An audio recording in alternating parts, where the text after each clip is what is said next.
Yes, Babuji. Okay. ओम अज्ञानतिमिरान्धस्य ज्ञानञ्जनशलाकया चक्षुरुन्मिलितं येन तस्मै श्रीगुरुवे नमः। श्रीचैतन्यमनोभीष्टं स्थापितं येन भूतले स्वयं रूपा कदा मह्यं ददाति स्वपदान्तिकम्।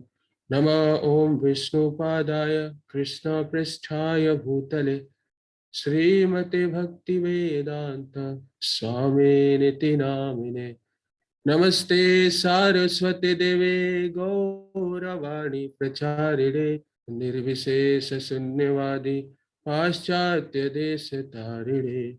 जय श्री कृष्ण चैतन्य प्रभु नित्यानंद श्री अद्वैत गदाधर श्रीवासादि गौर भक्त वृंद। हरे कृष्णा कृष्णा कृष्णा हरे हरे, हरे राम राम राम हरे हरे। स्वागत है आप सभी लोगों का। और हम आप सभी लोगों से कृपा की याचना करते हैं कि आज ये जो अवसर मिला है कुछ श्रवण करने का और कुछ बोलने का, तो हम सही पारंपरिक शिक्षाओं के अनुसार अपनी शुद्धता के लिए कुछ बोल सके। तो आप सभी लोग कृपया करके आशीर्वाद दे दीजिए। और आज हम चर्चा करने वाले हैं भागवतम पहले स्कंद के अध्याय संख्या 15 और उसका श्लोक संख्या 5 से आगे। 5 नंबर श्लोक पढ़ सकते हैं माता जी। श्लोक में पढ़ता हूँ, उसके बाद आप अनुवाद और तात्पर्य पढ़ सकते हैं। अर्जुन उवाच वंचितोऽहं महाराज हरिणा बन्धुरूपिणा येन मे पहृतं तेजो देवविस्मापनं महत्। हरे कृष्णा प्रभु जी। हरे कृष्ण। अर्जुन ने कहा, हे राजन, मुझे अपना घनिष्ठ मित्र मानने वाले भगवान श्री हरि ने मुझे अकेला छोड़ दिया है। इस प्रकार मेरा प्रबल पराक्रम, जो देवताओं सबको चकित करने वाला था, अब मुझ में नहीं रह गया है। तात्पर्य: श्रीमद् भगवत गीता 10.41 में श्री भगवान कहते हैं, कोई चाहे कितना भी शक्तिशाली तथा संपत्ति, बल, सौंदर्य, ज्ञान तथा भौतिक विषयों में ऐश्वर्यवान क्यों न हो, उसे मेरी पूर्ण शक्ति का एक उच्च अंश ही समझो। अतः कोई भी स्वतंत्र रूप से श्री भगवान से शक्ति प्राप्त किए बिना शक्तिमान नहीं हो सकता। जब श्री भगवान पृथ्वी पर अपने नित्य मुक्त पार्षदों के साथ अवतरित होते हैं, तब वे न केवल अपनी दिव्य शक्ति का प्रदर्शन करते हैं, अपितु वे अपने पार्षद भक्तों को भी अपने अवतार का उद्देश्य पूरा करने हेतु आवश्यक शक्ति प्रदान करते हैं। श्रीमद् भगवत गीता 4.5 में भी कहा गया है कि श्री भगवान तथा उनके नित्य पार्षद पृथ्वी पर अनेक बार अवतरित होते हैं, किंतु जहाँ श्री भगवान सभी विभिन्न अवतारों की भूमिकाओं का स्मरण रखते हैं, वहीं पार्षद उनकी परम इच्छा से उन्हें भूल जाते हैं। इसी प्रकार जब श्री भगवान इस धरा से अंतर्ध्यान होते हैं, तब वे समस्त पार्षदों को अपने साथ लेते जाते हैं। श्री भगवान ने अर्जुन को जो पराक्रम तथा शक्ति प्रदान की थी, वह श्री भगवान के उद्देश्य की पूर्ति के लिए थी, किंतु जब वह उद्देश्य पूरा हो गया तो अर्जुन ने आपातकालीन शक्तियां वापस ले ली गई। अर्जुन से आपातकालीन शक्तियां वापस ले ली गई, क्योंकि स्वर्ग के निवासियों को भी चकित करने वाली अर्जुन की इन प्रबल शक्तियों की और आगे आवश्यकता नहीं रह गई थी। वे उनके भगवत धाम वापस जाने के निमित्त नहीं थी। यदि अर्जुन जैसे महान भक्त को या स्वर्ग के निवासियों को श्री भगवान शक्ति प्रदान कर सकते हैं एवं शक्ति वापस भी ले सकते हैं, तो उन क्षुद्र प्राणियों के विषयों में क्या कहा जा सकता है, जो ऐसे महात्माओं की तुलना में नगण्य है। अतएव इससे शिक्षा यह मिलती है कि श्री भगवान से प्राप्त की हुई शक्ति पर किसी को अभिमान नहीं करना चाहिए, अपितु विज्ञ मनुष्य को श्री भगवान के प्रति ऐसे वरदान के लिए कृतज्ञ होना चाहिए और ऐसी शक्ति का उपयोग श्री भगवान की सेवा करने हेतु करना चाहिए। श्री भगवान ऐसी शक्ति को कभी भी वापस ले सकते हैं।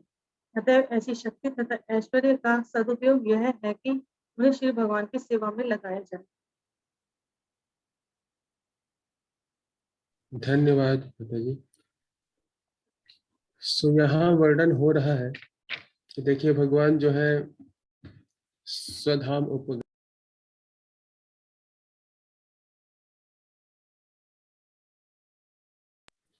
तो पूरी शक्ति थी और भगवान की शक्ति से उन लोगों ने असंभव कार्य किया।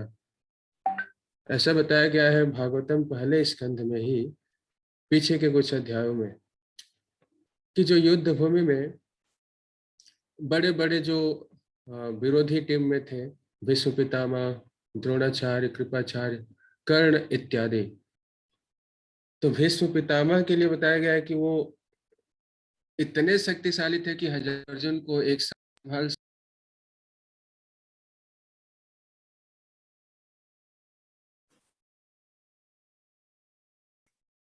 कृष्ण प्रभु, आपका कैमरा, आपका माइक स्विच ऑफ हो गया।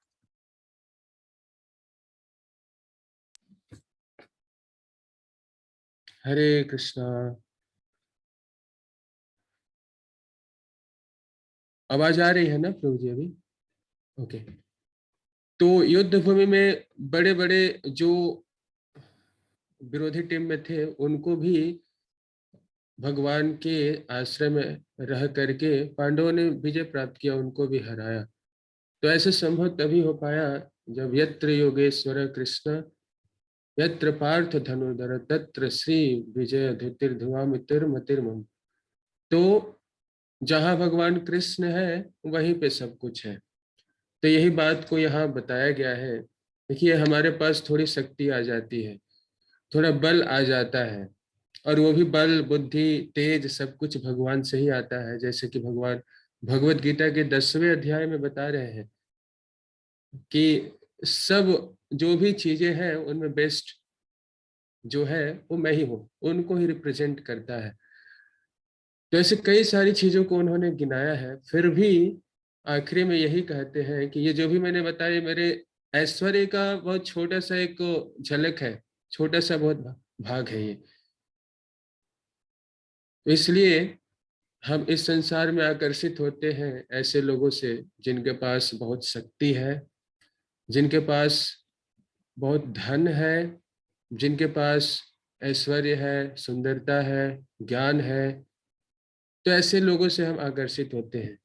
लेकिन भगवान तो ये 6 ऑपुलेंस में कंप्लीटली, कोई कंप्लीट रूप से इनके अंदर ये सारे 6 ऐश्वर्य है। तो इसीलिए जो भी शक्तियाँ, जो भी ज्ञान, जो भी सुंदरता इस संसार में है वो भगवान का कुछ अंश ही है, एक छोटा सा भाग ही है।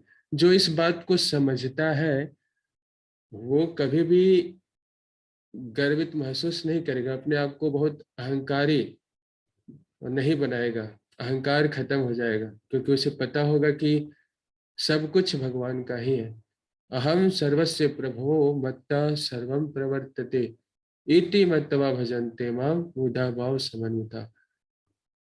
तो जो इस बात को समझता है कि भगवान ही सब चीज के स्रोत है, चाहे वो आध्यात्मिक चीज हो या भौतिक चीज हो, तो इति मत्वा भजन्ते माम, यह जान करके वो भगवान का भजन करता है, भगवान को गुणगान करता है, आभार प्रकट करता है। देखिए सारी व्यवस्था भगवान ने हमें दिया है। हम सुबह उठते हैं, उठने के बाद ही हम देखते हैं कि सूर्य समय पे उपस्थित है, दिन हो गया है। वैसे हवा जल सब कुछ भगवान ने दिया है। तो जैसे हम इस संसार में माता पिता हमारे बचपन से लेकर के और आगे तक पढ़ाई लिखाई और फिर जॉब हम करते हैं, तो इस तरह से जीवन में बहुत सहायता करते हैं, पालन पोषण करते हैं, पढ़ाई करवाते हैं, सब खर्च सब तरह का कष्ट उठाते हैं। तो यह देखकर हमारा अपने माता पिता से एक विशेष लगाव हो जाता है, एक प्रेम होता है उनके साथ, आभारी होते हैं। हम भी चाहते हैं कि इन्होंने इतना किया तो हम भी इनके लिए कुछ करेंगे। और यही तो है, लोग बोलते हैं ना बुढ़ापे का सहारा। तो क्यों ऐसा हुआ? क्योंकि उन्होंने हमें दिया है, बहुत कुछ दिया है।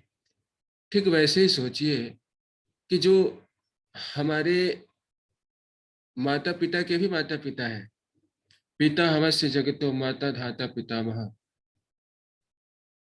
जो सब कुछ दे रहे हैं, भगवान अनंत कोटि ब्रह्मांड के जो मालिक हैं, त्रिभुवन नाथ है, ऐसे भगवान के प्रति हमारा आभार होना चाहिए या नहीं? तो यह बात समझ करके हमारे अंदर विनम्रता आएगी, और जब हम विनम्र बनेंगे तब हम भगवान on the way to Krishna, भगवान की ओर आगे बढ़ेंगे। तो यहाँ वर्णन है कि अर्जुन जैसे इतने बड़े भक्त हैं, महान भक्त हैं, भक्तों से में सखा चेती, ऐसे भक्त हैं जिनको भगवान बहुत ही गूढ़ बातें बता रहे हैं, रहस्यमय बातें बता रहे हैं। तो ऐसे भक्त के जीवन में भी जब भगवान गए अपने लीला को समाप्त करके इस धरा से जब वापस जाते हैं, तो शक्ति चली जाती है। वही गंडीव है, वही अर्जुन है, सब कुछ वही है, केवल भगवान चले गए। तो उसकी वजह से अर्जुन जो है साधारण लोगों से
तो maybe due to internet connection प्रभु जी का कॉल ड्रॉप हो गया है। तो प्रभु जी कुछ 1 मिनट में ज्वाइन कर रहे हैं, तो आप लोग बने रहिए।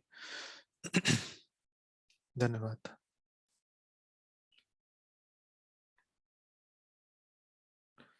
तो कुछ इस पे कुछ विशेष अनाउंसमेंट्स भी हैं, जैसे कि उनमें से एक है कि अभी हमारा कल से भगवत गीता का कोर्स भी प्रारंभ हो रहा है। ये हमारा 18 डेज 18 चैप्टर 9 डेज कोर्स है। तो आप सभी से निवेदन है कि अगर आप लोगों ने ये कोर्स अभी तक अटेंड नहीं किया है तो इस अवसर का लाभ उठाइए। इसके वेदांत चेतन प्रभु जी ये कोर्स लीड करेंगे और आप उनके मुखारबिन से श्रीमद् भगवत गीता का कथा सुन पाएंगे।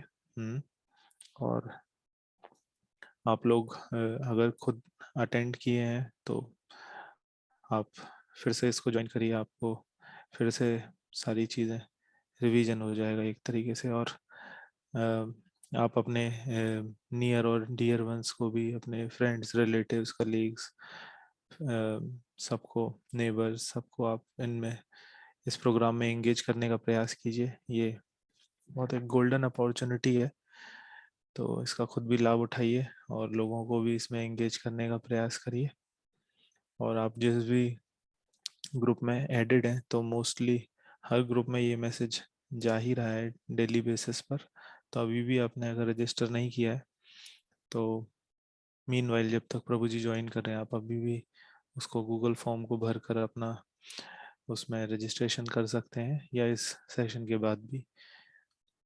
तो ये हमारा सेशन जो है कल से शुरू होगा, कल 7:30 बजे से एवरी इवनिंग 7:30 to 9 हुआ करेगा। तो आप इसका लाभ ज़रूर उठाइएगा, इसको मिस मत करिएगा। इसमें आपको कोर्स के समापन के बाद सर्टिफिकेट भी मिलेगा। जो लोग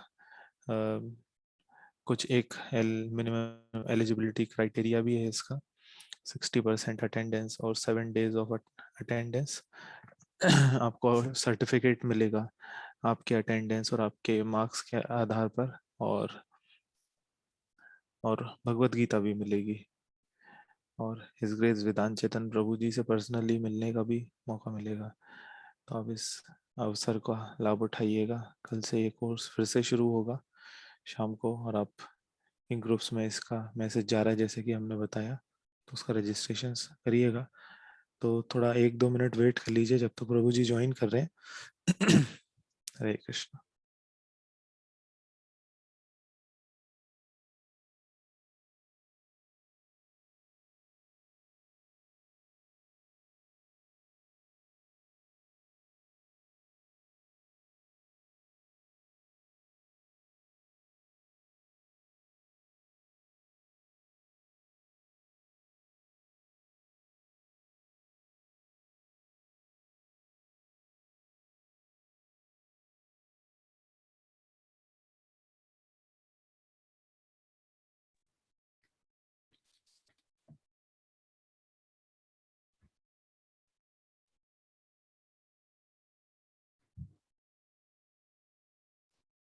हरे कृष्णा।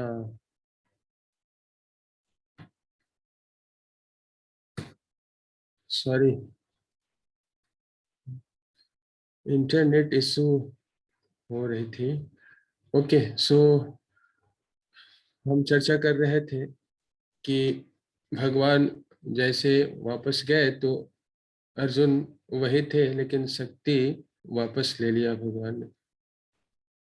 तो देखिए, इससे हमें यह भी पता चलता है कि जो भी हमें शक्तियां प्राप्त है वो एक विशेष उद्देश्य के लिए होनी चाहिए।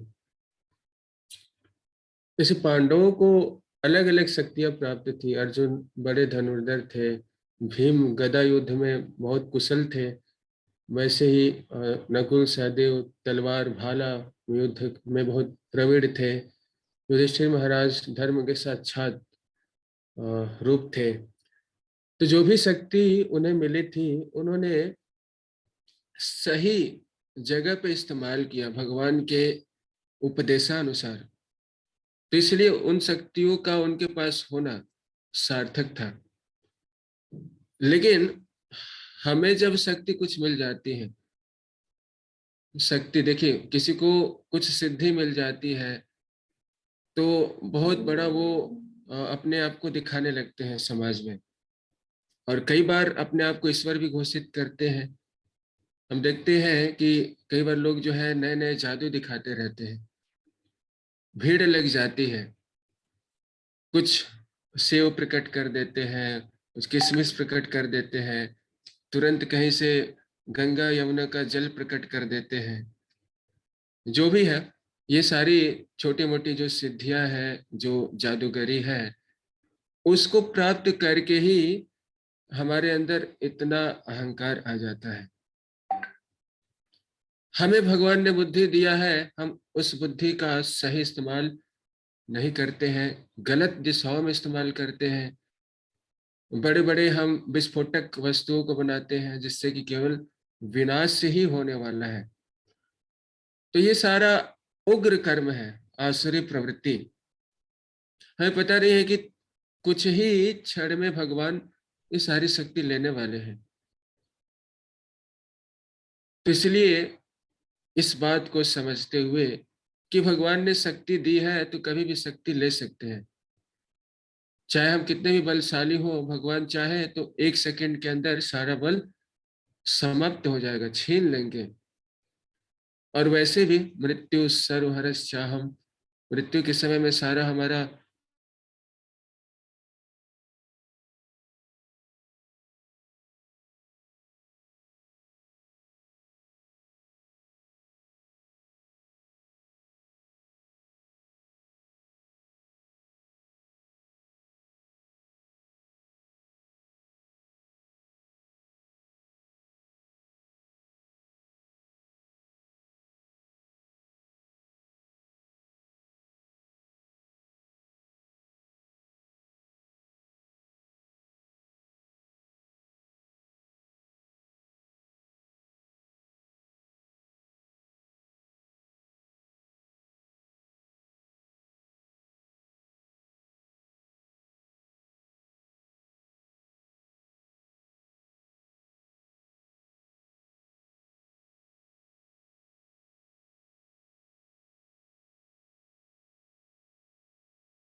हरे कृष्णा।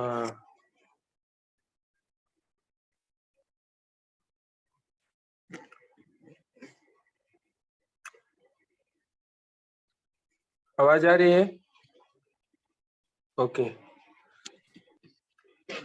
सॉरी नेटवर्क इशू हो रहा है बार बार। आशा करता हूँ कि अभी नहीं होगा, फिर से क्षमा चाहता हूँ मैं। सो नेक्स्ट श्लोक पढ़ सकते हैं माता जी आगे। श्लोक संख्या 6।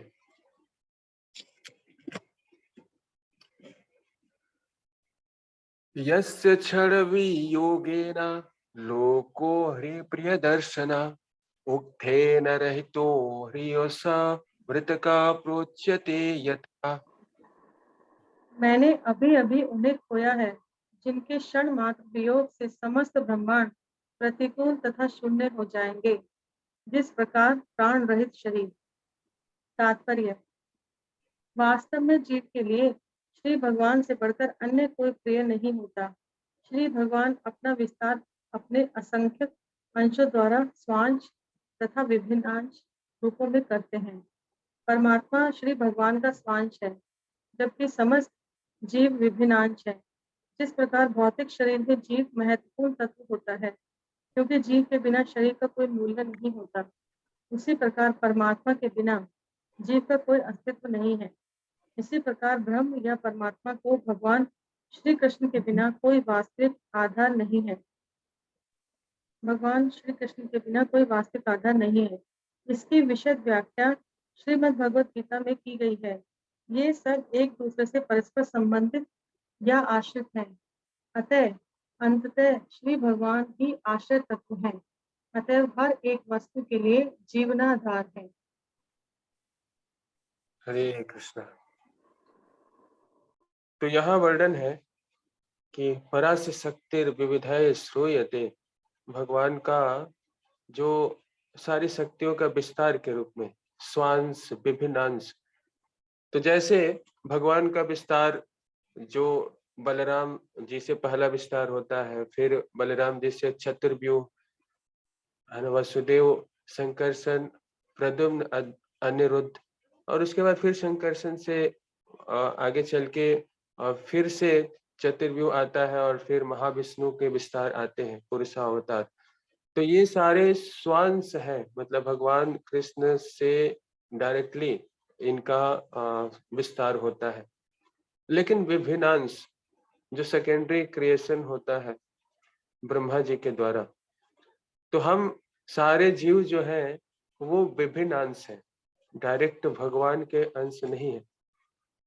जैसे हम समझ सकते हैं कि एक अग्नि है, अग्नि में कुछ बड़े फ्लेम होते हैं और कुछ छोटी छोटी चिंगारियां होती हैं। तो हालांकि यहाँ अग्नि के ही दोनों भाग हैं, लेकिन जो बड़े बड़े फ्लेम होते हैं वो भगवान के स्वांश होते हैं, क्योंकि उनके पास उनके बराबर ही शक्तियां होती हैं। लेकिन जो विभिन्नांश है उनके पास माइन्यूट, बहुत थोड़ी मात्रा में शक्तियां दी जाती हैं। तो जो भी है इस संसार में, आध्यात्मिक संसार में, भौतिक संसार में, सब कुछ भगवान पर ही निर्भर है। जैसे यहाँ वर्णन किया गया है कि जैसे शरीर है, तो शरीर तभी तक यूजफुल है जब तक इसके अंदर जीव है, आत्मा है। आत्मा के बिना ये शरीर का कोई मतलब नहीं रहा। ठीक उसी प्रकार से जीव के साथ जब तक परमात्मा है साथ में, तभी तक जीव का भी कोई मतलब है। परमात्मा नहीं होता है तो फिर जीव भी शरीर को छोड़ देता है। और इस प्रकार से परमात्मा जो है वो भगवान का स्वांश है, भगवान का ही विस्तार है, अपना विस्तार स्वयं से विस्तार हुआ है। तो यही बात यहाँ पे बताई गई है। तो इसलिए सब कोई का आश्रय जो है वो परम पुरुष भगवान कृष्ण ही है। इसलिए भगवान से बढ़कर और कोई प्रिय नहीं है हमारे लिए। तो जो भी हमारा जीवन का उद्देश्य है कृष्ण प्रेम, हम रोज सुबह में बोलते हैं, तो वो प्रेम सबके अंदर है, सभी जीवों के अंदर है, लेकिन सभी जीवों के अंदर अलग अलग लेवल पे वो ढकी हुई है। किसी में संकुचित है, किसी में विकसित है, किसी में आच्छादित है, लेकिन मनुष्य जीवन जिनको भी मिला है उनके अंदर विकसित है। वो धीरे धीरे चेतना विकसित है, वो चाहे तो इस जीवन में ही उस प्रेम को जागृत कर सकते हैं। नित्य सिद्ध कृष्ण प्रेम साध्य कबो नाय, श्रवण आदि शुद्ध चित्त करो उदय। और वो क्या विधि है? श्रवण आदि, भगवान के बारे में सुन करके तो भक्ति भी हमारी प्रारंभ होती है सुन करके।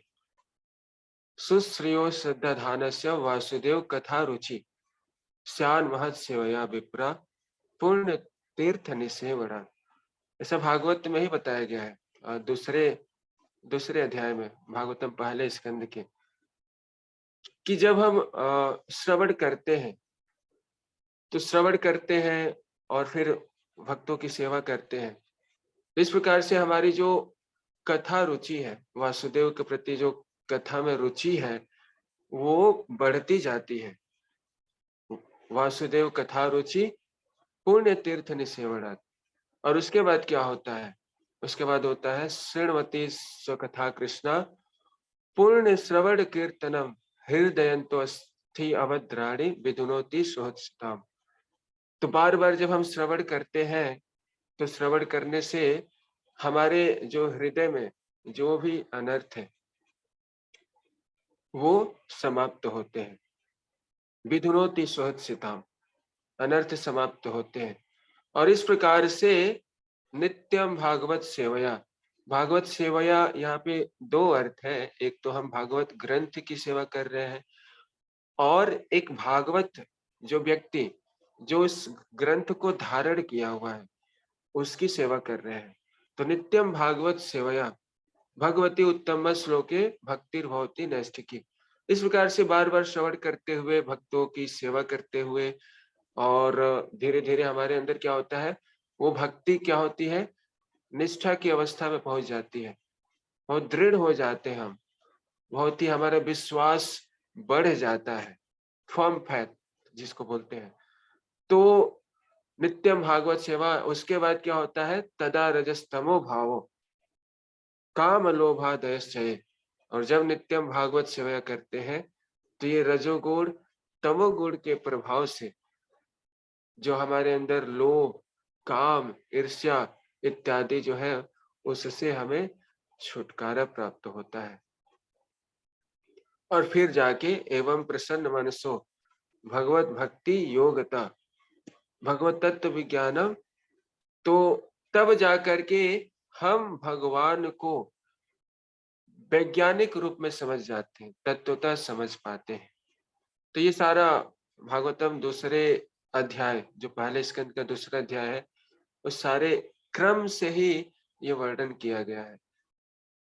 तो इस प्रकार से वो श्रवण की विधि का महत्व वहां दिया गया है कि श्रवण करते हुए हम उस कृष्ण प्रेम को जागृत कर सकते हैं। देखिए, अभी श्रवण करने के लिए हमारे पास बहुत कुछ होता है, पढ़ने के लिए, सुनने के लिए।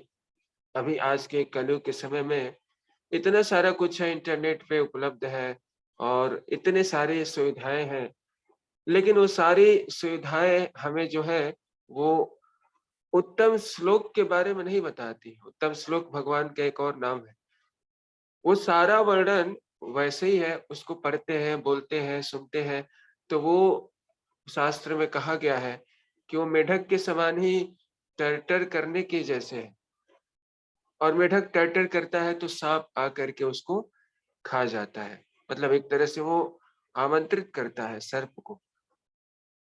और वही कान से अगर हम उत्तम श्लोक के बारे में नहीं सुनते हैं, भगवान के बारे में नहीं सुनते हैं, तो आयुर्हरति वै पुंसाम उद्दन अस्त चयन्नसो। धीरे धीरे हमारी आयु तो क्षय हो ही रही है, हर दिन सूर्य उदय और अस्त के साथ। धीरे धीरे हमारा जीवन समाप्त हो जाता है। और ऐसे कान के बारे में बताया गया है कि ये सर्प का ही बिल है, सर्प का ही बिल है, जिसमें सर्प जो प्रवेश करके और नुकसान पहुंचाएगा। जिह्वा से हम भगवान के बारे में नहीं बोलते हैं तो मेढक के समान टर्टल है। आंखों से हम भगवान का दर्शन नहीं करते हैं और इस सांसारिक चीजों के बारे में ही दर्शन करते हैं, उसको देखते हैं, तो ऐसी आंखें बताया गया है कि मोर पंख पे जो आंख का सिंबल होता है वैसे ही आंखें के समान है।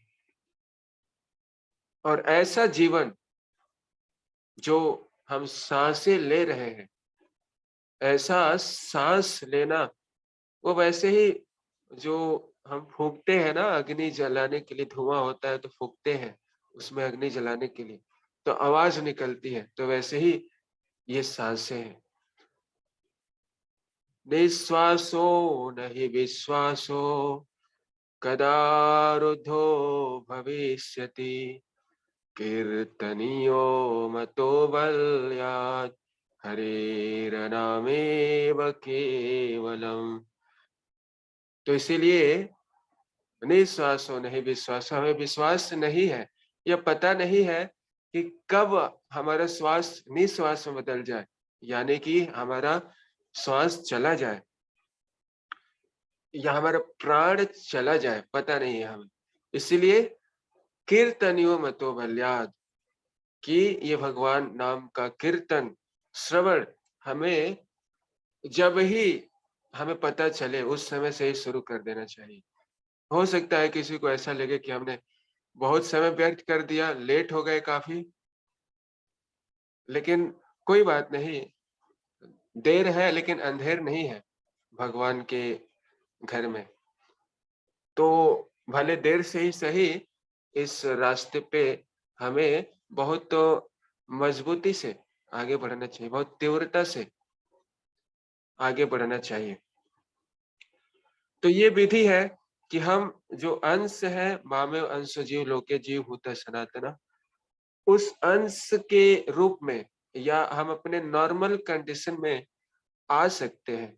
नॉर्मल कंडीशन हमारा क्या है, संवैधानिक स्थिति हमारी क्या है, वो है जीवेर स्वरूप है कृष्ण नित्य दास। तो भगवान के सेवक है हम, भगवान सेव्य है। तो उस अवस्था को प्राप्त करना जिस समय हम हमेशा भगवान के बारे में ही अनन्यास चिंतयन्तो माम ये जना परिउपासते सततम कीर्तयन्तो माम यतन्तस्य दृढ़व्रता। देखिए भगवत गीता में हर एक अध्याय में ये भगवान नाम के कीर्तन का शुद्ध भक्ति जो डायरेक्ट प्रोसेस है उसके बारे में वर्णन किया गया है। देखिए छठे अध्याय से भी आप जानते हैं कि सभी योगियों में उन योगियों को सर्वश्रेष्ठ बताया गया है। योगिना नाम अपि सर्वेषां मद्गतेन अंतरात्मना श्रद्धावान भजते यो माम समय युक्त तमोमता। उन सारे योगियों में वो योगी सर्वश्रेष्ठ है जो अपने अंतरात्मा, अंदर से, मन से भगवान के बारे में चिंतन करते रहते हैं, ध्यान करते रहते हैं। चाहे कोई भी कार्य कर रहे हो लेकिन उनका ध्यान उधर रहता है, कब इस कार्य को करके हम भगवान के बारे में थोड़ा श्रवण करें, कब कुछ पढ़ें भगवान के बारे में, कब दर्शन करें, ये उत्कंठा हमेशा बनी रहती है। और यही तो है कर्म योग भी, कि हम कार्य करते हुए भी यही सोच रहे हैं कि कब समय मिले कि हम भगवान का दर्शन करने मंदिर चले जाएं, सुनने का अवसर प्राप्त हो, कहीं से सन्यासी आए हैं या वरिष्ठ भक्त आए हैं, तो हमारी प्राथमिकता होनी चाहिए कि किस प्रकार से हम कुछ व्यवस्था करके पहुंच जाए श्रवण करने के लिए। तो भागवत सेवा है, वरिष्ठ भक्तों से सुनना, शुद्ध भक्तों से सुनना, सन्यासी जो परमहंस है उनसे सुनना, वो हमारे हृदय को शुद्ध करने वाले। लो मत्र साधु संग सर्व सिद्धि होए। तो ऐसे साधुओं की संगति से ही हमारे हृदय के सारे जो अनर्थ है बहुत जल्दी समाप्त हो सकते हैं। अगर हमने अच्छे भाव से श्रवण किया, सेवा किया तो इसलिए जरूरी है ये श्रवण कीर्तन आदि जो विधि है उसको हम गंभीरता से पालन करें, जिससे कि हम प्रेम की अवस्था तक, रुचि, आसक्ति, भाव, प्रेम की अवस्था तक पहुंच सके। आगे बढ़ते हैं, श्लोक संख्या 8 7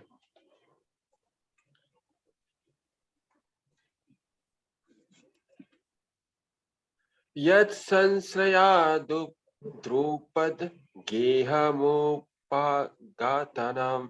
राज्ञां स्वयंवर मुखे स्मर दुर्मादानां तेजोहृतं खलु मया बृहत्तश्च मत्स्यः सज्जीकृतेन धनुषाधिगता च कृष्ण। उनकी कृपामयी शक्ति से ही मैं उन समस्त कामोन्मत्त राजकुमारों को परास्त कर सका जो राजा द्रुपद के महल में स्वयंवर के अवसर पर एकत्र हुए थे।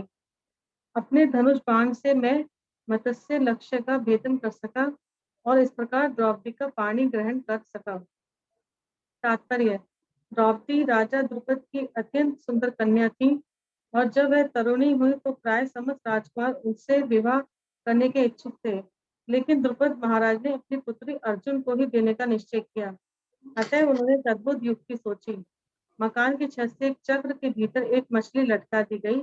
शर्त यह थी कि हर राजकुमार को रक्षक चक्र से होकर मछली की आंखें बेंधनी होंगी और उसे लक्ष्य की ओर देखने की अनुमति नहीं होगी।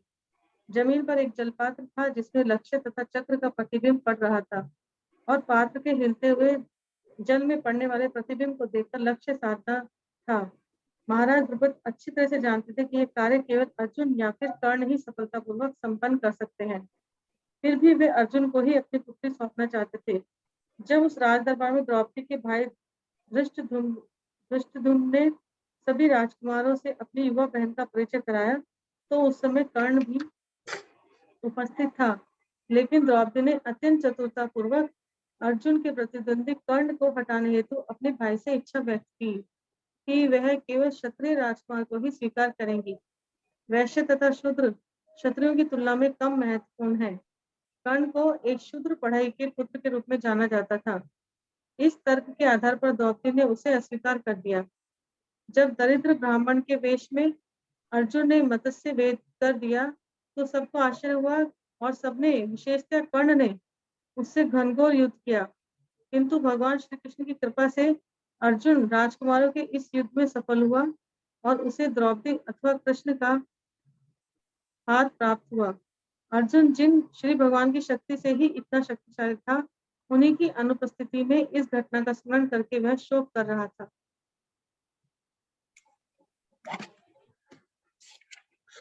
यहाँ पे जो भी वर्णन है आप सभी लोगों ने सुना ही होगा और पढ़ भी रहे हैं। इस परपट में तो विस्तार से ही वर्णन है। वो जो भी स्वयंवर जब हो रहा था द्रौपदी का, तो उस समय संसार से सभी राजा महाराजा सभी लोग आए थे।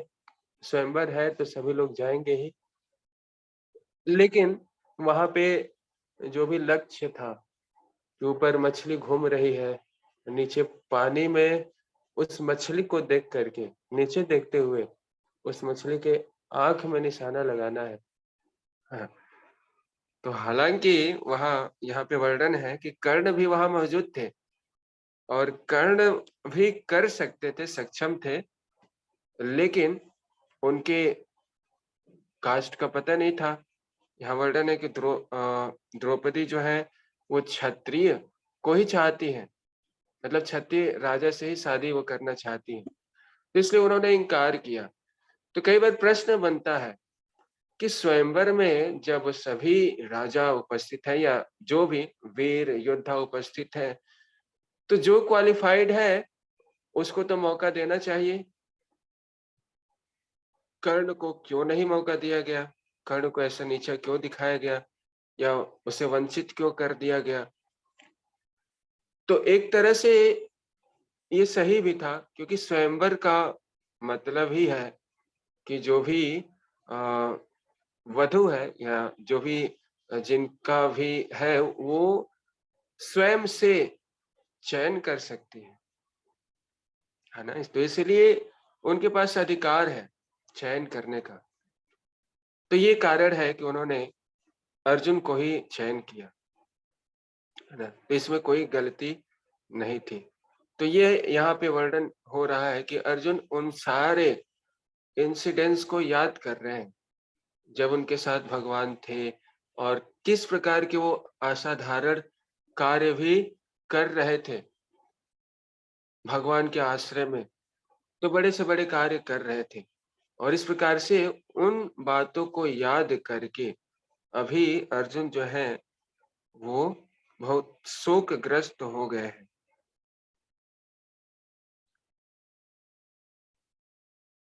तो ये पूरा वर्णन है महाभारत में ये सारे इंसिडेंट्स का।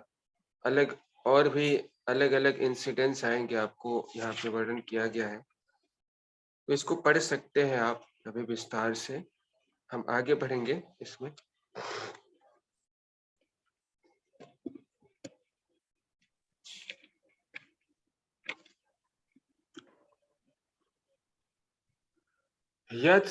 यत्सन्निधावहमहु खाण्डवमग्न ये दाम इन्द्रं च सामरं तरसा विजित्य लब्धा सभामय कृताद्भुत शिल्पमाया दिव्यो हरिर्नृपतयो बलिमध्वरेते।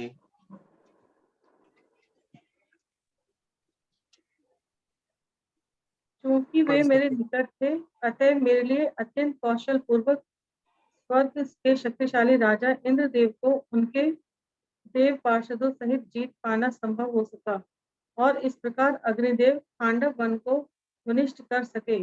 उन्हीं की कृपा से मैं नामक असुर को जलते हुए खांडव वन से बचाया जा सका।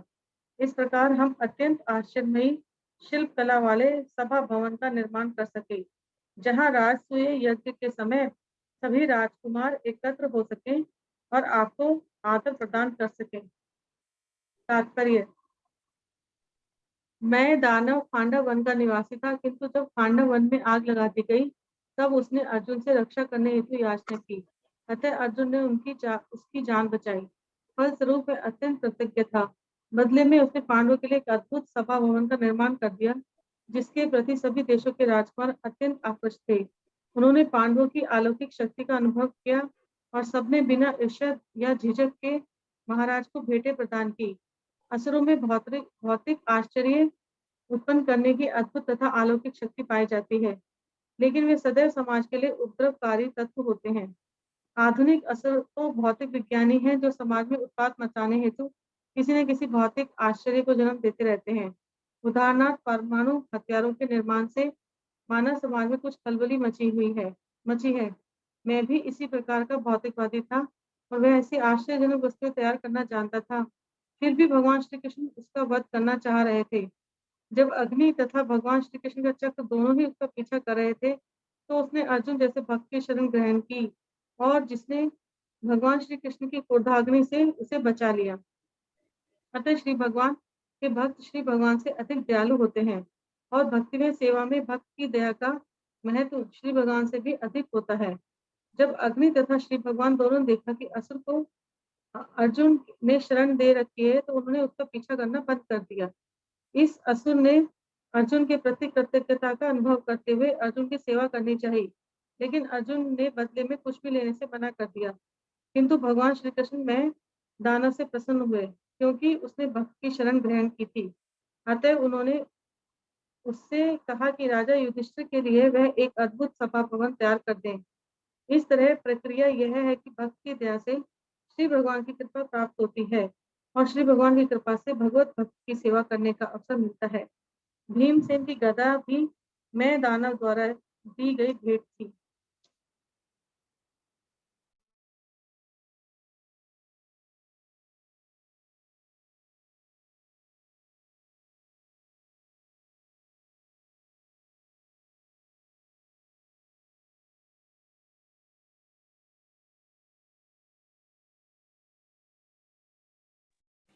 हरे कृष्ण प्रभु जी, आपका माइक ऑफ हो गया है शायद। सॉरी। तो यहाँ वर्णन है कि किस प्रकार से भक्त जो है भगवान से भी ज्यादा दयालु कृपालु होते हैं। तो बहुत कुछ बताया जा सकता है इस तात्पर्य में, बहुत कुछ छुपा हुआ है हर एक लाइन में। तो प्रयास करेंगे इस तात्पर्य को विस्तार करने के लिए। देखिए, हम रोज सुबह में हम नाम अपराध बोलते हैं, 10 नाम अपराध। उसमें 9वां अपराध बोलते हैं, अश्रद्धालुओं को कृष्ण नाम का उपदेश देना भी एक अपराध है।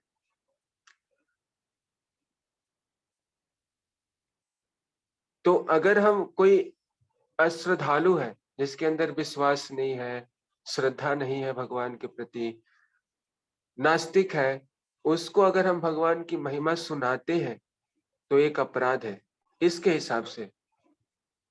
लेकिन भक्तों की कृपा जो है वो उनके ऊपर भी पड़ जाती है। आप देखिए, कई ऐसे उदाहरण हैं। जैसे हम चैतन्य चरितमृत में पढ़ते हैं, चैतन्य लीला में सुनते हैं, जगाई मधाई का वर्णन आता है। तो बहुत ही मोस्ट वांटेड क्रिमिनल थे वो अपने इलाके के, और इतने पाप किए थे कि वो चित्र गुप्त जो है वो लिखते लिखते भी थक गए थे कि ये तो बिल्कुल श्योर कैंडिडेट है ये नरक में आने वाले। तो ऐसे पापियों को भी उद्धार करने के लिए कौन आगे बढ़े? नित्यानंद प्रभु, हरिदास ठाकुर। महाप्रभु ने आदेश दिया, सुनो सुनो नित्यानंद, सुनो हरिदास, गृह गृह जाओ, करो मोर नाम प्रकाश, बोलो कृष्णा भजो कृष्णा, करो कृष्ण शिक्षा, अमार आज्ञा भाई यही मांगी भिक्षा, बोलो कृष्णा भजो कृष्णा, करो कृष्ण शिक्षा। तो महाप्रभु ने आदेश दिया हरिदास ठाकुर नित्यानंद प्रभु को कि आप घर घर जाइए और इस संदेश को प्रचार कीजिए। नित्यानंद प्रभु गए हरिदास ठाकुर के साथ, और क्या भिक्षा मांग रहे हैं? बोलो कृष्णा भजो कृष्णा, करो कृष्ण शिक्षा, कि मुझे भिक्षा यही चाहिए कि आप एक बार कृष्ण बोल दीजिए, भगवान का नाम बोल दीजिए। और इस प्रकार से वो प्रचार कर रहे हैं। लेकिन उन्हीं इलाकों में ऐसे भी जो महारथी थे, जो हर तरह के पाप कर चुके थे, जगाई मधाई, और बहुत उनका प्रकोप था, बहुत लोग जो है डरते थे, कांपते थे, दूर रहते थे इनसे। तो नित्यानंद प्रभु हरिदास ठाकुर को सचेत भी किया गया कि उस इलाके की तरफ नहीं जाइए, नहीं तो कुछ गलत हो सकता है। लेकिन फिर भी कृपा देने के लिए पहुंचे, और इस प्रकार से जगाई मधाई के पास पहुंचकर उनसे भी नाम लेने के लिए उन्होंने कहा। लेकिन क्या हुआ, वो तो नशे में ड्रिंक करके पूरा लिप्त थे उसमें, और मधाई ने पत्थर उठाकर नित्यानंद प्रभु पे प्रहार कर दिया, और इस प्रकार से नित्यानंद प्रभु के माथे से खून निकलने लगा। और फिर महाप्रभु को पता चला, महाप्रभु बहुत क्रोधित हुए और तुरंत वो सुदर्शन चक्र से विनाश कर देना चाहते थे। लेकिन नित्यानंद प्रभु उनके चरणों में गिर गए कि महाप्रभु, आप इस युग में इसलिए अवतरित नहीं हुए हैं, सुदर्शन चक्र आपने अभी आह्वान किया है, इस युग में ये आपका हथियार नहीं है। इस युग में क्या है हथियार? श्री राधार भावे वे गौरावतार, हरे कृष्णा नाम गौरा कोरिला प्रचार। तो इस युग में हरिनाम लेकर आए हैं महाप्रभु। गोलोकेर प्रेम धन हरिनाम संकीर्तन। अलग अलग युग में आए भगवान, कभी नरसिंह देव के रूप में आए, कभी राम शरीर लेकर आए, राम के रूप में आए, तो हर समय कुछ हथियार लेकर आए। लेकिन इस कलयुग में महाप्रभु आए हैं स्वयं श्री कृष्ण चैतन्य, राधा कृष्ण नहीं अन्य। स्वयं वही कृष्ण आए हैं, लेकिन वो वैसे हथियार लेकर नहीं आए हैं। ये लेकर आए हैं हरिनाम का हथियार लेकर आए हैं। এনেছি औषधि माया नासिवार लागी, हरिनाम महामंत्र लाओ তুমি মাগি। তোমার লইতে আমি হইনু অবতার, আমি বিনা বন্ধু আর কে আছে तुम्हारा। ये भक्ति विनोद ठाकुर लिखते हैं अपने एक भजन में कि ये औषधि है, हरे कृष्ण महामंत्र। हम सभी लोग पीड़ित है ना, भव रोग से पीड़ित हैं, तो उसके लिए औषधि महाप्रभु लेकर आए हैं। हरि नाम महामंत्र लाओ तुम्हें मांगी। ये भक्ति विनोद ठाकुर बोल रहे हैं कि हरे कृष्ण महामंत्र ही औषधि है, और इसको जो लोग लेंगे उनकी बीमारी खत्म होगी, भव रोग समाप्त होगा, है ना। तो नाम बिना किछु नाही को आर, 14 भुवन माझे। बोल रहे हैं कि 14 भुवन में भ्रमण करने के बाद मुझे एक ही वस्तु मिला है जो वास्तविक है, और वो है ये हरि नाम। तो महाप्रभु आए हैं हम सभी को लेने के लिए, और ये हरि नाम दे करके। अब सोचिए कि स्वयं भगवान आए हैं हमें लेने के लिए, और ये फॉर्मूला दे रहे हैं कि इसको ग्रहण कीजिए और back to home, back to godhead पहुंच जाइए अपनी स्वाभाविक स्थिति में। भगवान चाहते तो और कुछ भी ला सकते थे, हम उनके अंश हैं। चाहते तो वो अच्छा लेटेस्ट मॉडल का लैपटॉप ला सकते थे, फोन ला सकते थे, और भी कुछ ला सकते थे हमारे लिए। लेकिन भगवान ऐसी चीज लाए हैं क्योंकि हम उनके अंश हैं, हमारे पिता है, परम पिता है, तो वो जानते हैं हमारे लिए बेस्ट चीज क्या है। इसलिए वो ऐसा कुछ नहीं लेकर आए हैं जो हमें और भौतिकता में लीन करा दे और अंधकार में हमें ढकेल दे। तो ये हरिनाम लेकर आए हैं, जिससे कि ये हरिनाम एक्सप्रेस, जिसपे चढ़ करके वो गोलोक धाम से जो एक्सप्रेस आ रही है, पुनः हमें लेकर के वो एक्सप्रेस गोलोक धाम जाएगी। इसलिए जो भी बैठ जाएगा एक्सप्रेस पे बैठकर वो गंतव्य तक पहुंच जाएगा। केवल क्या करना है, बैठे रहना है। तो बैठे रहने के लिए धैर्य की जरूरत होगी, उत्साह की जरूरत होगी। सॉरी, निश्चय की जरूरत होगी। तो इस प्रकार से अलग अलग स्टेशन आएंगे बीच में, लेकिन उन स्टेशनों पे उतरना नहीं है, हमें वहां पहुंचना है गोलोक धाम।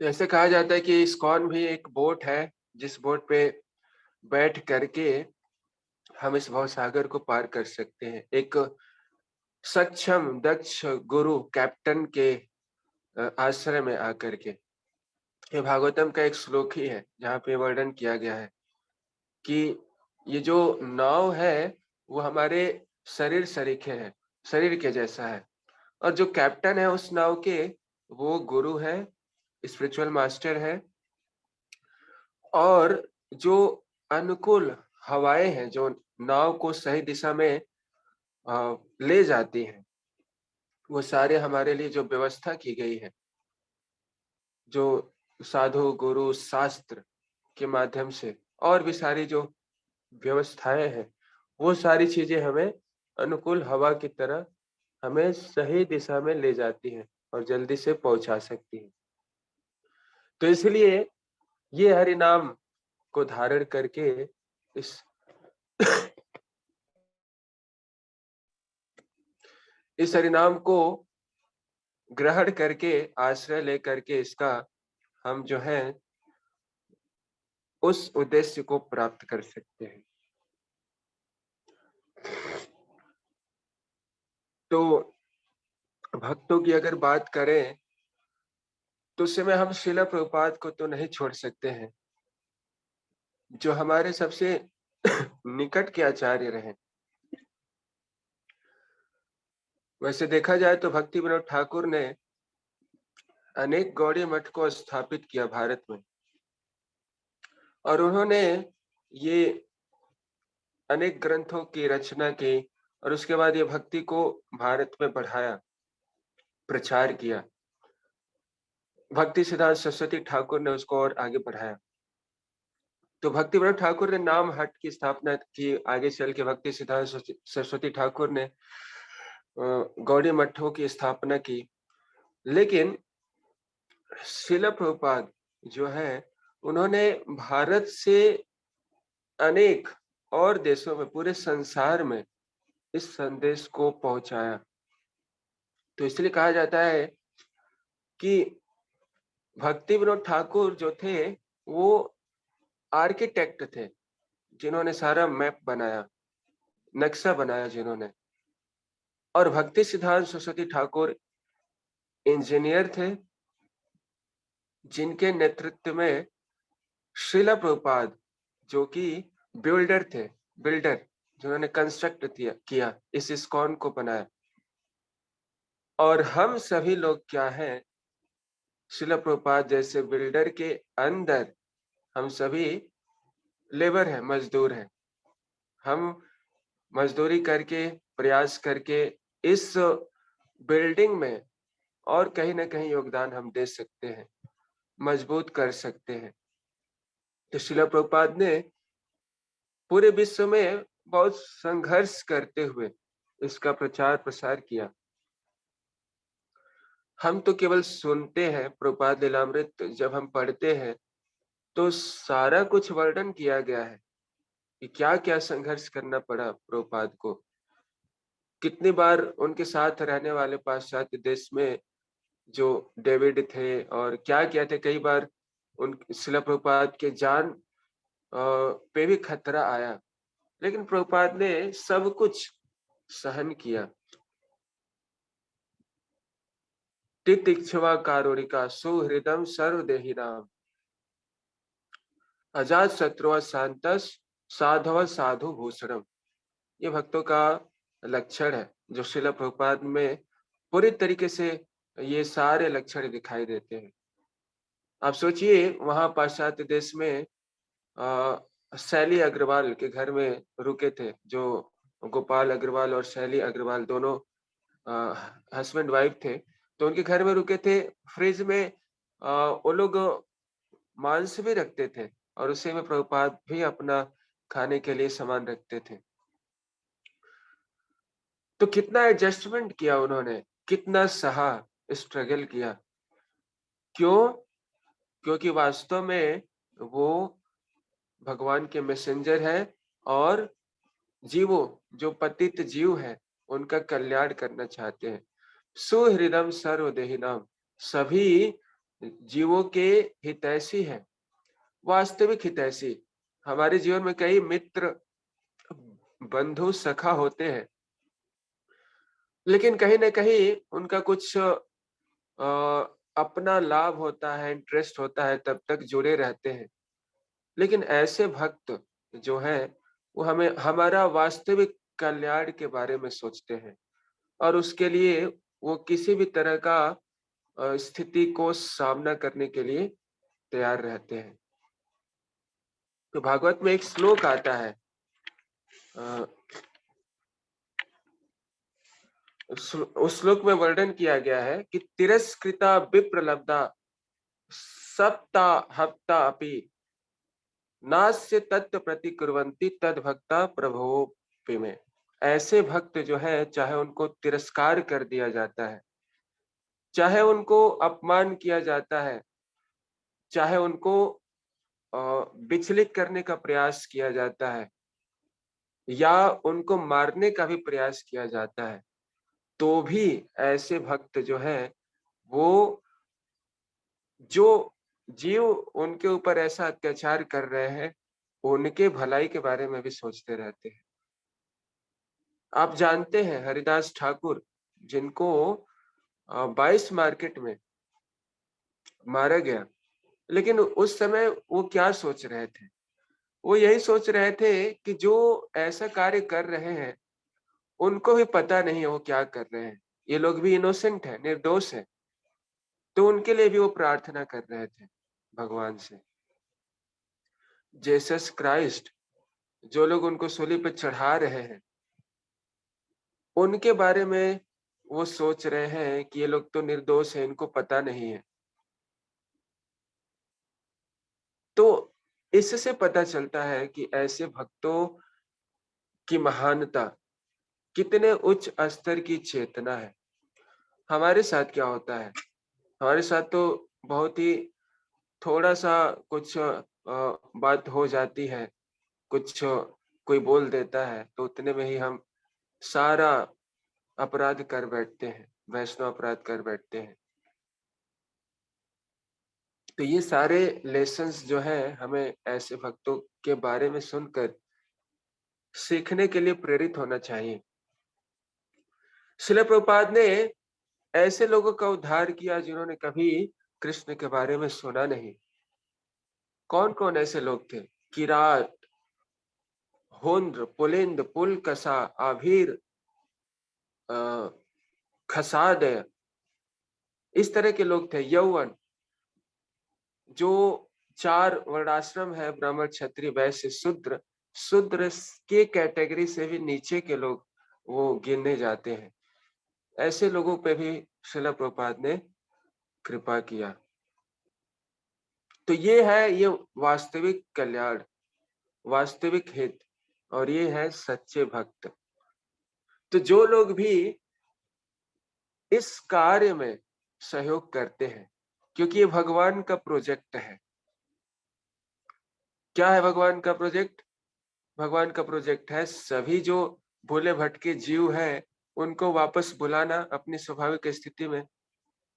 और ऐसे प्रोजेक्ट में जिसमें भगवान को कोई मदद करता है, तो निश्चित रूप से ऐसे भक्त जो है बहुत प्रिय होते हैं। या इदम परम गुह्यम मद भक्ति स्वविधास्यति, भगवत गीता में स्वयं भगवान बता रहे हैं कि जो इस संदेश का प्रचार करता है, वो भक्त सबसे ज्यादा प्रिय है। और ऐसे भक्त, ऐसे शुद्ध भक्त को स्मरण मात्र से हमारा शुद्धिकरण हो जाता है, हम पवित्र हो जाते हैं। हम क्या, हमसे जुड़े हुए लोग, हमारा घर भी पवित्र हो जाता है। एसाम संस्मरणात् पुंसाम शुद्धयन्ति वै गृहा किम पुनर्दर्शनम स्पर्श पाद शौचनम आदि भी। ऐसे भक्तों के केवल स्मरण मात्र से हमारा सब कुछ शुद्धिकरण हो जाता है, पवित्र हो जाता है हमारा घर। उसकी क्या बात करें, अगर किसी को यह मौका मिल जाए कि ऐसे भक्तों को अपने घर में वो आमंत्रित करके उसकी सेवा करने का अवसर प्राप्त हो जाए, उसको स्पर्श करने का अवसर प्राप्त हो जाए, दर्शन का अवसर प्राप्त हो जाए, चरण धूलि प्राप्त करने का अवसर प्राप्त हो जाए, चरण धोने का अवसर प्राप्त हो जाए, तो ऐसे लोगों के जीवन में तो निश्चित रूप से कल्याण हो जाएगा।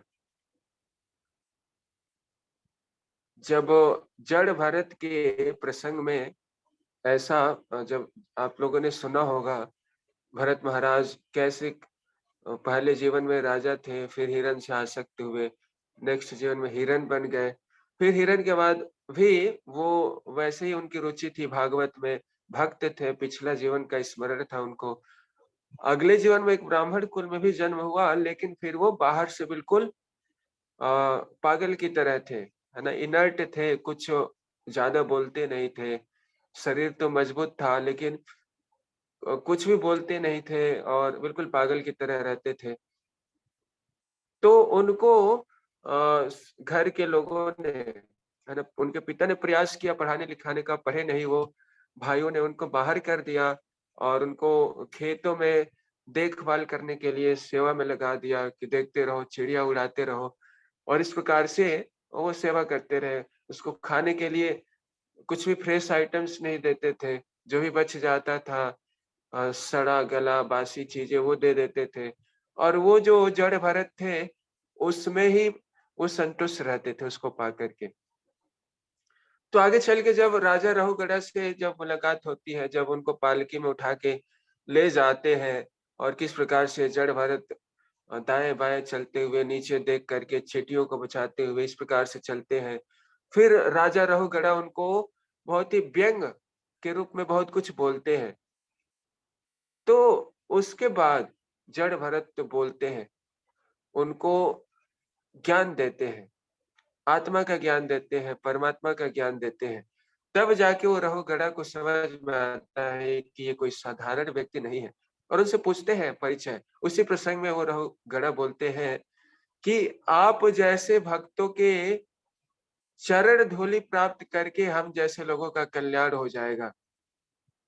तपस्या, ज्ञान, इन सारी चीज़ों को तो छोड़ दीजिए। ऐसे भक्तों के केवल चरण धूलि प्राप्त करके हमारा जीवन का कल्याण हो जाएगा। उद्धव जी क्या बोलते हैं? गोपी के बारे में उद्धव गीत में क्या बोलते हैं? कि वो उनकी इच्छा है कि वो एक ब्रज में जाकर के घास बन जाए, ताकि ऐसे शुद्ध भक्त जो ब्रज भूमि में चलते हैं, उनके चरण धूलि हमारे शरीर पे पड़े। तो इसलिए ऐसे महत् सेवया आवरम विमुक्ते, कि ऐसे महत् सेवा, ऐसे महान भक्तों की सेवा करने का अवसर मिल जाए, तो उससे बड़ी चीज़ तो और कुछ नहीं हो सकती है।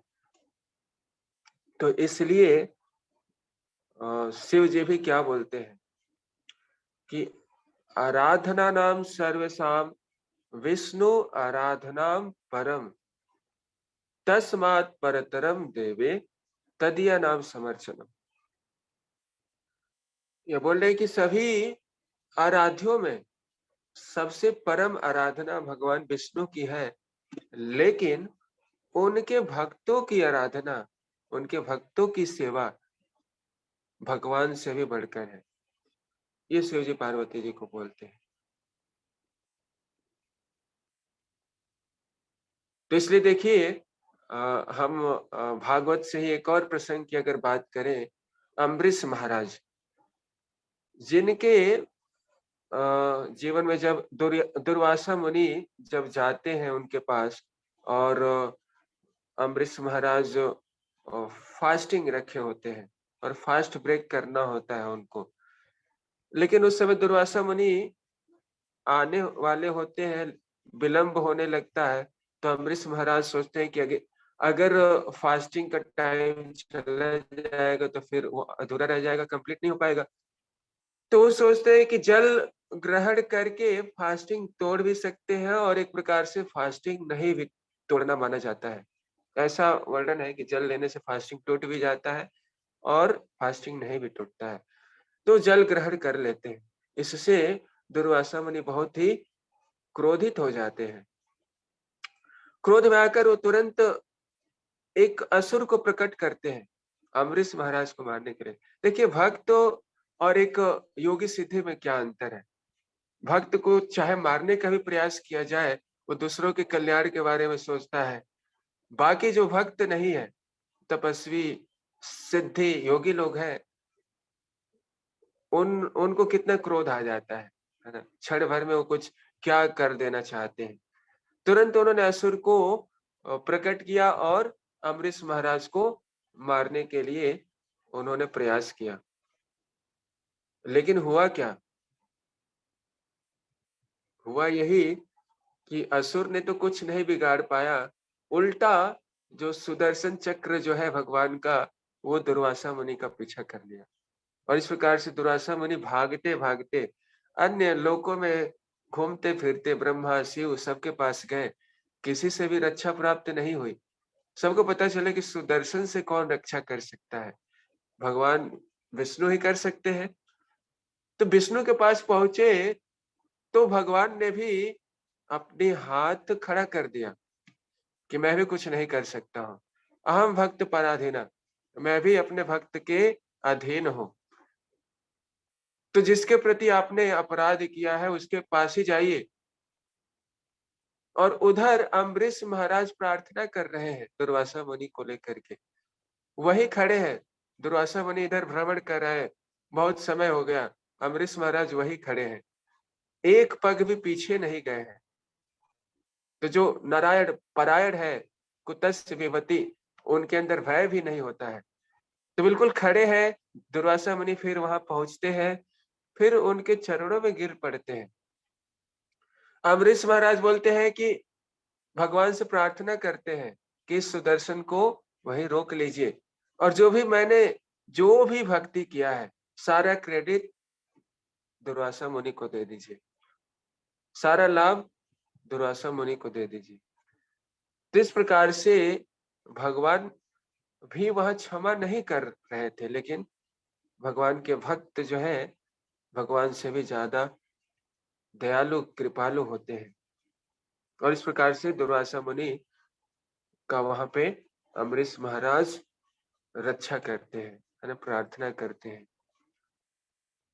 तो ये देखा जाता है कि भक्त जो है, हम बात कर रहे थे कि अश्रद्धालुओं को प्रचार करना एक प्रकार का अपराध है, लेकिन भक्त जो है वो और एक्सटेंड करते हैं अपने आप को, इस बात की चिंता नहीं करते हैं कि अपराध है। वो भगवान के प्रोजेक्ट में सहायता करने के लिए और कुछ स्टेप आगे बढ़े जाते हैं और उन अश्रद्धालुओं को भी प्रचार कर बैठते हैं, जैसे कि नित्यानंद प्रभु ने प्रचार किया, नारद मुनि प्रचार करते हैं, बड़े बड़े जो क्रिमिनल्स हैं, अंतरराष्ट्रीय या इंटरप्लेनेटरी अलग अलग लोग के भी जो असुर हैं, उनको भी प्रचार करते हैं, क्योंकि भक्तों की कृपा ज्यादा है, भक्त ज्यादा कृपालु है। तो इस प्रकार से हम देखते हैं कि भगवान के भक्त जो है वो भगवान से भी ज्यादा कृपालु होते हैं।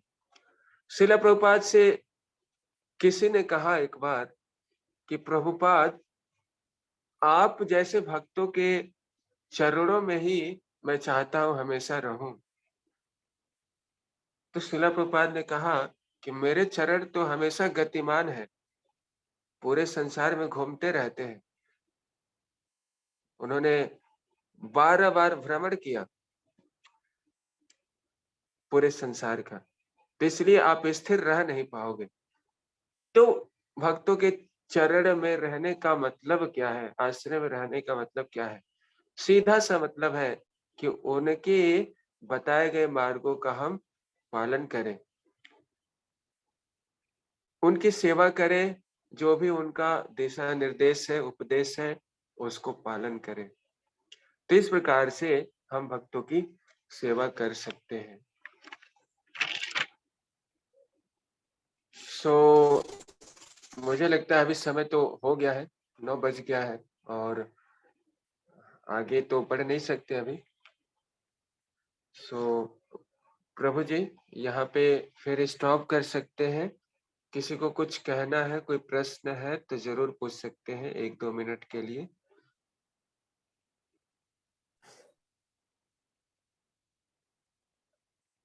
हाँ, यस, आप बोल सकते हैं। 1 सेकंड।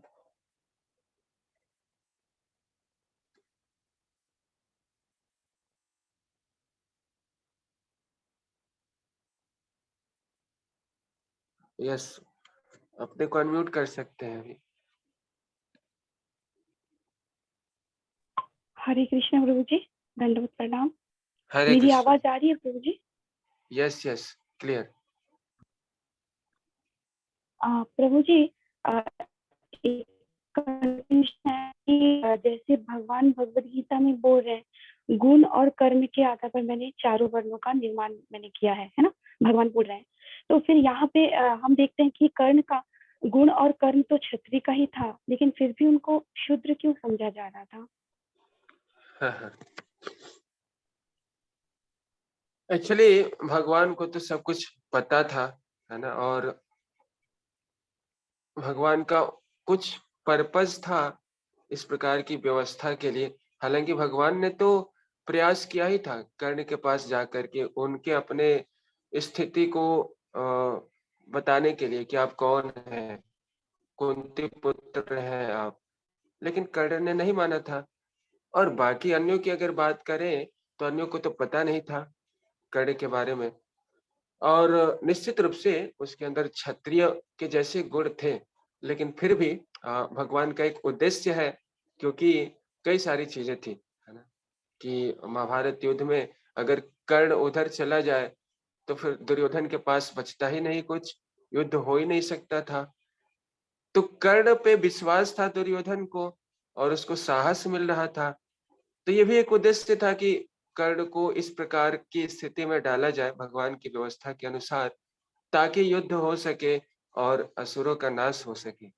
लेकिन भगवान तो सब जानते थे, और ये बात निश्चित ही है कि गुण कर्मों के आधार पे ही विभाजन होता है। और भगवान ने प्रयास किया कर्ण को वापस बुलाने के लिए, लेकिन कर्ण ने इनकार कर दिया, है ना। तो ये कारण था, है ना।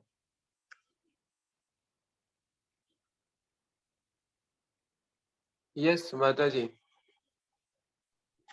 हरे कृष्णा प्रभु जी, दंडवत प्रणाम। यस प्रभु जी, बोलिए।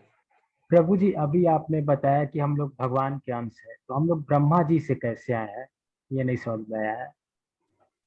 देखिए, क्रिएशन जो होता है ना, सर्ग विसर्ग, हालांकि हम भगवान के ही अंश हैं, लेकिन क्योंकि जब भी प्रलय होता है तो हम फिर कहाँ जाते हैं, महाविष्णु के ही शरीर में तो हम चले जाते हैं, है ना। हमारी रात्रि, ब्रह्मा जी की जब रात होती है तो उस समय हम भगवान जो महाविष्णु है उनके शरीर में ही रहते हैं, लेकिन सुप्त अवस्था में रहते हैं। और फिर जब नया क्रिएशन होता है तो ब्रह्मा जी क्रिएट करते हैं, सारा फैसिलिटीज प्रोवाइड करते हैं, ये जो विसर्ग है सेकेंडरी क्रिएशन में, उसके बाद हमारी उत्पत्ति होती है। तो तत्वतः हम भगवान के ही अंश हैं, लेकिन एक लीला की दृष्टि से क्रिएशन को जब ब्रह्मा जी करते हैं, ऐसे कहा जाता है ना कि मनु के पिता ब्रह्मा जी, है ना। तो उस लीला को करने के लिए, सृष्टि करने के लिए हम ब्रह्मा जी के थ्रू आते हैं। ब्रह्मा जी आप जानते हैं ये ऋषि मुनियों जो अलग अलग जो प्रजापति है उनके भी पिता कहलाते हैं, उनको भी उन्होंने उत्पन्न किया। तो इस संदर्भ में ब्रह्मा जी को कहा गया है कि उनसे उत्पत्ति हुई है, लेकिन है वास्तव में अंश हम भगवान के ही, ब्रह्मा जी स्वयं भी भगवान के ही अंश है।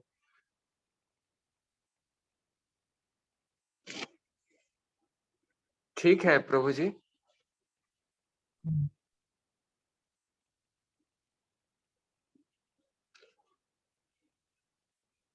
यस, और कुछ किसी को कहना है? थैंक यू सो मच प्रभु जी। ठीक है।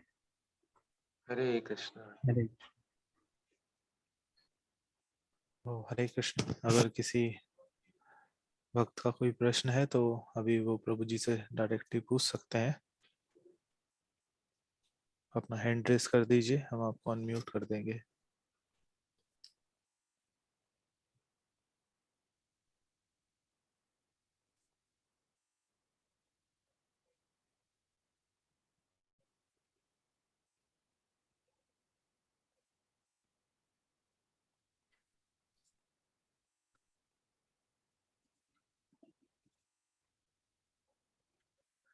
आई थिंक किसी का प्रश्न नहीं है, तो आप सभी लोगों का बहुत धन्यवाद करना चाहता हूँ मैं कि आप लोगों ने सहन किया। हालांकि मुझे उतना कंफर्टेबल फील नहीं कर रहा था, क्योंकि मुझे फीवर है 2-3 दिन से काफ़ी। फिर भी मैं प्रयास कर रहा था, खाँसी भी आ रही थी बीच में, उसके लिए क्षमा कीजिएगा। बीच में इंटरप्ट हो रहा था और नेट इश्यू भी हुआ, सो प्लीज़ फॉरगिव मी। और जो भी त्रुटि हुई हो उसके लिए आप सभी लोग क्षमा कर दीजिएगा। और फिर कभी सेवा का अवसर मिलेगा तो हम और अच्छे से प्रयास करेंगे। श्रील प्रभुपाद की जय। ग्रंथराज प्लीज श्रीमद् भागवतम की जय। थैंक यू बहुत सो बहुत मच प्रभु जी। बहुत बहुत धन्यवाद प्रभु जी, आपका इस प्रकार से अपना कीमती समय देने का।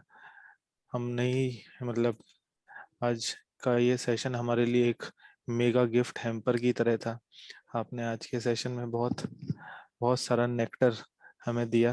इस चीज़ के लिए हम बहुत बहुत धन्यवाद है। आज प्रभु जी ने बहुत सुंदर तरीके से बहुत ही इम्पोर्टेंट टॉपिक्स पर जो है दृष्टि डाले हैं। श्रवण के विषय में, कीर्तन के विषय में, गुरु हमारे जीवन में उनका कितना मेजर रोल प्ले करते हैं, क्या महत्व है उनका हमारे जीवन में, उसके विषय में प्रभु जी ने बताया। प्रभु जी ने बताया कि कैसे भगवान गोलोक से हमारे लिए हरे कृष्ण महामंत्र लेके आए हैं ताकि हम उसका रसास्वादन करें और उसका लाभ लाभ उठाएं। वैसे तो भगवान की इच्छा ही है कि हम वापस से इस हरे कृष्ण महामंत्र का और भगवान की शिक्षाओं का पालन करके वापस भगवान के धाम को वापस लौट सके। तो हम प्रभु जी से निवेदन करेंगे कि इस प्रकार से प्रभु जी आगे भी अपना कीमती समय निकालें हम लोगों के लिए, और ताकि हम प्रभु जी के मुखारविंद से इस प्रकार से सुंदर कथा का सुनने का हमें अवसर प्राप्त हो फिर से। बहुत बहुत धन्यवाद प्रभु जी आज के इतने प्रभु जी, सुंदर हम कथा एक के लिए। बात जरूर कहना चाहेंगे, एक बात कि हमने वास्तव में आप लोग का समय नुकसान किया। अगर इस टॉपिक पे कोई वरिष्ठ भक्त बोले होते तो निश्चित रूप से आपको बहुत कुछ मिला होता। हम तो कुछ बोल नहीं सकते थे, तो उसके लिए भी क्षमा कीजिएगा। वंचित रह गए आप लोग किसी वरिष्ठ भक्त से। श्रीमान वेदांत चैतन्य प्रभु या जो भी, उनसे सुनते तो काफी कुछ आपको मिलता। फिर भी जो भी है, हाँ, जो भी है उसको स्वीकार कर लीजिएगा। हरे कृष्णा। हरे कृष्ण प्रभु जी। ये आपकी ना विनम्रता है कि आप ऐसे बोल रहे हैं, मगर ऐसा कुछ नहीं है। हम सभी लोगों ने बहुत ध्यान पूर्वक कथा का श्रवण किया है और हम आगे भी आशा करते हैं कि हमें आपसे कथा सुनने का अवसर प्राप्त हो। बहुत बहुत धन्यवाद प्रभु जी आज के अपने इतने कीमती समय देने के लिए। हम प्रभु जी का एक बार हरे कृष्ण महामंत्र बोलकर धन्यवाद देंगे और प्रभु जी के लिए उनके अच्छे स्वास्थ्य के लिए भी प्रार्थना करेंगे। हरे कृष्णा कृष्ण कृष्ण हरे हरे, हरे राम राम राम हरे हरे। बहुत बहुत धन्यवाद प्रभु जी। Hare Hare Krishna. Krishna. Thank you so much. आप सभी लोगों का मेरा दंडवत प्रणाम। धन्यवाद प्रणाम प्रभु जी। और कुछ एक विशेष अनाउंसमेंट भी है कि जैसे कि शुरुआत में आपको बताए थे कि हमारा एक